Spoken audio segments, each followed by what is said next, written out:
Asyhadu an la ilaha illallah wa asyhadu anna Muhammadan abduhu wa rasuluh. La nabiyya wa la rasula ba'da. Yang terhormat beliau Ustaz kita selaku perwakilan dari Solo Peduli. Yang kami hormati beliau Mas Wahab selaku ketua SKKP Surabaya. Dan yang kami hormati para kakak-kakak sekalian, ustazah yang senantiasa terus istiqomah di jalan dakwah ini. Mudah-mudahan Allah memberikan kekuatan kepada kita, Allah berikan keistiqomahan kepada kita, dan Allah berikan keikhlasan di dalam setiap perjuangan kita. Apapun itu, ini adalah takdir Allah. Tetapi apapun itu, manusia itu diberikan hak untuk yang memilih. Takdir sudah ditulis, iya. Takdir sudah ditetapkan, iya. Takdir sudah diciptakan, iya. Dan yang menghendaki akan takdir itu terjadi juga Allah. Tapi manusia diberikan oleh Allah itu pilihan. Nah, maka kita mau milih yang mana itu terserah kita. Yang kedua, kami ngajak kepada panjenengan semuanya, walaupun waktu yang diberikan kami hanya 15 menit, ngajak terus kita untuk bersyukur kepada Allah. Kenapa harus bersyukur? Dari 4 tanda orang itu bersyukur, satu, saya tertarik yang terakhir, yaitu orang itu senantiasa qanaah. Orang itu senantiasa qanaah. Qanaah itu tidak mencari yang tidak ada dan merasa cukup dengan yang ada. Karena apapun itu, saya berbicara di depan jenengan ini aktivis, ustaz dan ustazah sama gitu ya. Hanya karena kami itu yang dituakan, sajane ya orang tua sih, tapi dituakan di LKG gitu ya. Ya maka mau nggak mau lah gitu ya. Sebagai komitmen kami gitu kan, ya kami hanya bisa mendampingi. Nek kon melu-melu dongeng kayak jenengan, yo kayaknya saya nggak mungkin. Mendingan nyapu lapangan ketimbang dikongkon dongeng. Itu saya. Sama cita tadi yang mendikone ngono ya bisa jadi itu. Allah Akbar. Yang ketiga, para asatidzah yang dimuliakan oleh Allah, ini nasihat untuk diri saya dan untuk panjenengan semuanya gitu. Itu begini, karena kita ini aktivis, sadar atau tidak sadar, diakui atau tidak diakui, saya nyebut jenengan itu aktivis, dan kita ini aktivis. Hanya saja awal diri itu sebagai aktivis itu ada celahnya gitu. Sebagaimana Syekh Hamid Al-Attaf itu ngendika gitu ya, kalau Allah itu menghendaki kecelakaan pada diri seseorang, maka Allah itu akan memberikan 3 perkara kepada orang itu gitu kan. Satu, orang itu akan diberikan oleh Allah ilmu, tapi ia itu tidak diberikan kemampuan untuk mengamalkan. Dua ilmu tapi raiso amal. Yang kedua, orang itu akan dikumpulkan dengan orang-orang yang soleh, tetapi ia tidak mengetahui kewajiban orang yang soleh. Dan yang ketiga, kalau Allah itu menghendaki kecelakaan pada diri orang itu diberikan oleh Allah itu ketaatan, tapi tidak diberikan keikhlasan. Hati-hati. Nah ini aktivis itu begini ini, gitu kan? Awak dia itu ngati-ngati dengan urusan ini. Gitu. Satu saja kita mau bahas itu yang terakhir, gitu ya. Karena menarik tadi beliau juga menyampaikan ikhlas, gitu. Jadi sebelum kita bicara ikhlas, ada satu nasihat menarik. Ini pendekatannya tasawuf. Bedanya wong soleh karo wong takwa itu apa kan gitu ya. Ada seorang ulama mengatakan itu begini, orang soleh itu orang yang menjaga amalnya. Tapi kalau orang yang bertakwa itu menjaga selamete amali. Itu loh ya. Wong soleh itu wong amal. Iya. Wong soleh itu ya sholat, iya. Wong soleh itu ya infak, iya. Wong soleh itu ya ngaji, iya. Wong soleh itu ya dakwah, iya. Terus apa bedanya karo wong takwa? Nek wong takwa itu njogo slamete salate, njogo slamete dakwahe, njogo slamete ngajine, njogo slamete infak sedekahe, kan begitu. Gitu kan. Makanya kenapa Pak awake dhewe iki nek wis bar poso itu gelar tertinggi itulah alakum tatakur. Dan ternyata gitu kan, ciri tandanya wong takwa ki sing paling oke itu bukan urusan kita dengan Allah loh ternyata, tetapi urusan menungso karo menungso. Gitu kan. Ali Imran 1:3-4 kan gitu tuh ya. Itu kan ketiga tanda itu kan urusan menungso karo menungso. Gitu kan. Alladzina yunfiquna fis sarra wa dharra. Infaq itu saya mendapati tafsiran yang menarik yang lebih luas itu begini. Ternyata orang yang berinfak itu di waktu lapang dan di waktu sempit. Nek umpamane awake dhewe itu gak duwe duit, lalu infaknya iki nganggo apa? Kan gitu tuh ternyata. Itu saya dapati tafsiran yang menarik. Ternyata orang yang dia itu hanya bantu tenaga, bantu ilmu, bantu apapun itu juga bagian dari infak. Begitu. Makanya ada yang memberikan statement menarik lagi. Gitu. Kalau Anda itu awake dhewe itu gak iso bantu wong liya, saora-orane aja pernah nglarani atine wong liya, gitu kan ya. Dan ternyata tidak menyakiti hati orang itu juga bagian dari infak. Dasar itu. Gitu. Karena tidak memberikan kesempatan orang lain berbuat maksiat, itu juga bagian dari kebaikan. Gitu kan. Masya Allah. Jadi orang takwa sih yang menunggu. Nah, kita aktivis itu kan ya insya Allah menunggu, gitu kan ya. Nah, kalau guru saya itu sering menasihati dan ini sering tak ulang-ulang. Biasanya kalau di hadapan teman-teman LKG itu begini, teman-teman gitu ya. Kalau antum itu nggak hitung-hitungan urusan Allah, Allah nggak akan hitung-hitungan dengan urusan jenengan. Kalau jenengan itu suka memudahkan urusan orang lain, Allah akan mudahkan urusan jenengan. Dan kalau jenengan itu suka bantu, suka nolong orang lain, Allah itu akan nolong, akan bantuin jenengan, baik itu urusan dunia maupun urusan akhirat. Kalau itu sudah menjadi keyakinan dalam hati kita, insya Allah. Makanya kalau mengikuti nasihatnya Sayyidina Ali bin Abi Thalib, saya nggak hafal kalimatnya, saya tak nyontul gitu ya. Kata beliau itu begini, apa sih yang dimaksud dengan takwa? Kata Sayyidina Ali bin Abi Thalib, gitu kan. Takwa itu takwa hiyal khaufu minal jalil, gitu ya. Wal amalu bit tanzil waridha bi qalil wal istidadu li yaumir rahil. Kata beliau begitu. Takwa itu apa? Takut kepada Allah yang Maha Agung.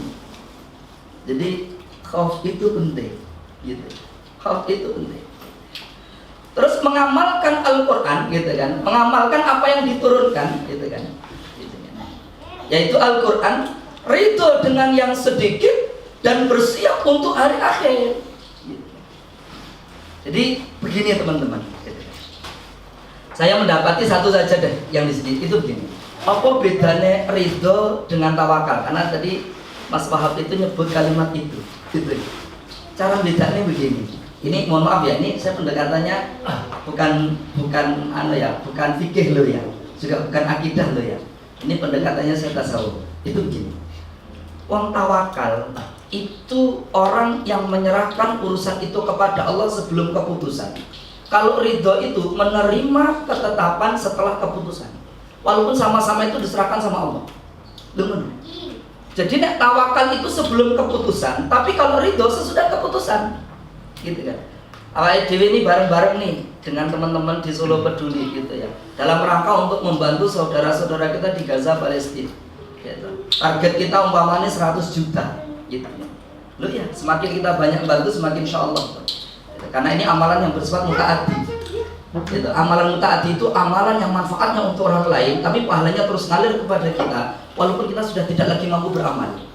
Bedanya dengan qasirah itu amalan yang manfaatnya, amalan yang untuk diri kita sendiri langsung, tapi pahalanya akan terputus kalau kita sudah tidak lagi mampu beramal. Itu ya, itu bedanya begitu. 5 menit lagi mas, gitu. Jadi begitu teman. Terus kemudian awal dia usaha maksimal nih. ternyata cuma 60 sekian juta nih. Maka tawakalnya gini. Ikhtiar itu kan wajib didampingi oleh dua perkara. Ini wajib nih. Siji jenenge yakin, loro jenenge tawakal. Ini prinsip ini nggak boleh awake dhewe itu misah gak iso. Jenenge ikhtiar itu wajib didampingi oleh dua hal. Nek ora didampingi dua hal, maka mohon maaf, ikhtiar itu rusak. Itu rusak. Siji jenenge tawakal, siji jenenge yakin. Yakin itu kaitannya dengan takdir Allah, ketetapan Allah. Yakin ya dewi. Lo yakin itu kan urusan iman, ya kan? Kalau ditarik dalam konteks yang lain, iman itu dua rukun, salah satu rukun itu takdir, bukan ngono. Makanya ikhtiar itu wajib didampingi dengan yakin. Yakin itu yang dimaksud itu apa? Ya yakin karo takdir Allah. Awalnya maksimal nih, yaitu usaha kita itu sudah kita planning nanti mendapatkan 100 juta, gitu kan? Awalnya dua keyakinan, yakin. Nek masalah rezeki, masalah ento epiro itu hak prerogatif Allah. Ikhtiar hak manusia, tapi hasil hak prerogatif Allah. Jangan pernah mengatur wilayah yang wilayah itu milik Allah, karena ada itu makhluk. Haram, nggak boleh ada itu ngatur di mana bukan wilayah makhluk, gitu loh ya. Lah hasil itu wilayahnya Allah, tapi kalau ikhtiar usaha itu wilayah adewi, gitu kan. Makanya sinau kayak yang dingendikake Ustaz Darjanto tadi itu betul, ya toh. Ada knowledge, ada skill, terus ada attitude. Itu penting itu. Itu wilayah awake dhewe. Itu wilayah awake dhewe. Gitu kan. Baru kemudian ada yang namanya tawakal. Nek wis awake dhewe ikhtiar usaha maksimal serane itu karo Allah. Gitu kan. Nah, baru setelah itu Allah pun ngasih keputusan. Nah, ketika Allah sudah ngasih keputusan, maka yang diharapkan oleh Allah kepada kita itu satu lagi, namanya ridho. Maka ikhtiar sebelum keputusan, kalau ikhtiar itu sebelum keputusan, kalau ridho itu setelah keputusan. Nah, begitu Allah ngasih keputusan tidak seperti apa yang kita harapkan. Hadis ikhtiar hadis tawakal karo ya Allah, saya sudah serahkan urusan ini kepadamu, aku ikhtiar maksimal ngarep muga-muga untuk 100 juta. Allah kasih keputusan tiba-tiba gur 60 juta.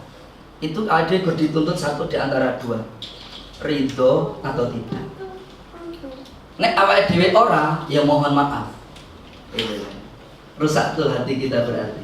Tapi nek awake dhewe akhirnya ridho, itulah tingkatan tertinggi kaitannya dengan takdir, yaitu apa? Ridho terhadap apapun yang Allah tetapkan. Dan ini gak gampang. Terakhir sebagai penutup teman-teman, karena kita itu seorang aktivis, gitu ya. Awake dhewe itu celah. Ya 3 menit cukup lah, karena berdulu. Awake dhewe celah itu telu teman-teman, gitu ya. Aktivis itu ya, sing harus kita itu jogo tenanan itu. Siji jenenge niat, loro kuwi jenenge sabar, telu kuwi jenenge ikhlas. Gitu. Niat, kata Imam An-Nawawi, sesuatu yang paling berat karena dia sering berubah-ubah. Kalau Imam Al-Ghazali mengatakan, kapan kita itu menjaga niat, memperbaiki niat sebelum, saat dan sesudah beramal. Berarti nek ngono ki yo niat ku yo sak durunge ngamal, saat ngamal dan bar ngamal. Lho ya. Awake dhewe niat nih wis lillahi taala, aku dakwah ning kono, dakwah di dunia taman pendidikan Al-Qur'an anak-anak dongeng. Niate lillahi taala. Lah kok ning nggon lapangan? Lho. Lah kok ngene? Sing teko kok mbah-mbah ngene jarine anak-anak. Niat mulai goncang ini. Gitu tuh ya. Begitu mulai, loh, ya kok kudu dikai ijazah Allah karo protes. Niat mulai wis abang meneh kan ngono to ya. Kalau andai kata terjadi seperti itu, bagaimana kan begitu? Maka para ulama menyebutkan kembalikan niatmu. Ini kembalikan penasihat Imam An-Nawawi, kembalikan niatmu itu sebagaimana engkau itu awal berniat. Awal niat tadi kita apa? Lillahi ta'ala. Makanya orang gampang. Maka benar Arba'in An-Nawawi, yaitu buku yang sangat legendaris, legend itu. Imam An-Nawawi itu, Arba'in An-Nawawi itu bab pertama itu bab apa toh? Niat. saking abote angel babakan niat. Begitu. Yang kedua, yaitu apa? Setelah niat, sabar. Mau dibolak-balik boleh, nggak ada masalah. Kenapa kok sabar? Begini loh teman-teman. Urip ning dunya awake dhewe kan guru loro perkara. Jenengan arep ngomong apa, ngendika apa, arep apa guru loro tok. Ending ya to muarane guru loro tok. Siji nek gak nikmat, loro ki musibah. Arep ngomong apa jenengan? Wis to tenang to. Gitu to ya. Iso ngumpul ning kene nikmat. Ada teman kita yang mungkin hari ini masih berjuang dengan sakitnya di rumah sakit, musibah. Dan ini nggak mungkin tidak. Pokoknya menungso iki lho, nek gak dikei nikmat mesti ento musibah. Yang jadi persoalan bukan masalahnya apa, bukan masalah nikmatnya, bukan masalah musibahnya. Karena nikmat itu bisa jadi perkara yang merusak kita. Gara-gara awake dhewe dikei nikmat oke, awake dhewe dadi gugur. Tapi ada juga orang itu yang dikasih musibah, itu juga bagian dari perkara yang Allah akan timpakan kepada kita. Makanya nek ngukur apakah ini musibah sebagai pengampun dosa, ataukah musibah ini sebagai peninggi derajat, ataukah musibah ini sebagai bagian dari azab yang Allah segerakan ning donya. Tidak dilihat dari berat atau ringannya sebuah musibah itu, tapi dilihat tondo-tondone kuwi ning gone awake dhewe ana apa ora. Nek dikei musibah awake dhewe sabar, loro ora nyalahne Allah alias husnuzon kepada Allah, ketelu orangnya apa tetap nerima takdir Allah. Sing kepapat sing paling angel, awake dhewe tetep taat karo syariat apa ora. Itu paling angel. Makanya sabar itu penting. Surah Zumar ayat pinten? 10 ya. Mana? Pahala sabar sing ora ono batese iki lho. Zumar 10 ya? Waduh, bukan. Oleh ini tahu belum tahu lah. Ya, karena pahala sing ora ono batas, pahalane iki gur loro tok, siji wong poso, loro wong sabar, ngono lho ya. Jadi ungkapan yang pas itu gini, sabar ono batas ya, tapi pahala sabar ora ono batas ya. Itu betul itu gitu. Zumar ayatnya 10 kalau enggak salah. Coba. Lah kok lali lah. Ada isi kuliah. Baik, terakhir sebagai penutup gitu kan. Setelah niat itu benar. Innama yuwaffas sabiruna ajrahum bighairi hisab. Itu dia. Itu orang sabar itu benar. Orang no batasnya lo pahala orang sabar. Tapi yang angel, orang jenenge Pak Sabar benar itu sabar. Terakhir sebagai penutup, teman-teman. Itu ikhlas. Ikhlas itu letaknya di hati. Memang gak bisa disebut ikhlas. Iku nek iso ikhlas itu gak bisa dikatakan ikhlas. Maka ada sebuah ungkapan itu menarik. Saya mau pinjam ungkapan ini. Wong ikhlas itu dudu wong sing ngomong dheweke ikhlas. Tapi gur melu-melu ya. Gur melu-melu. Karena orang yang mengatakan dirinya ikhlas berarti orang itu belum ikhlas.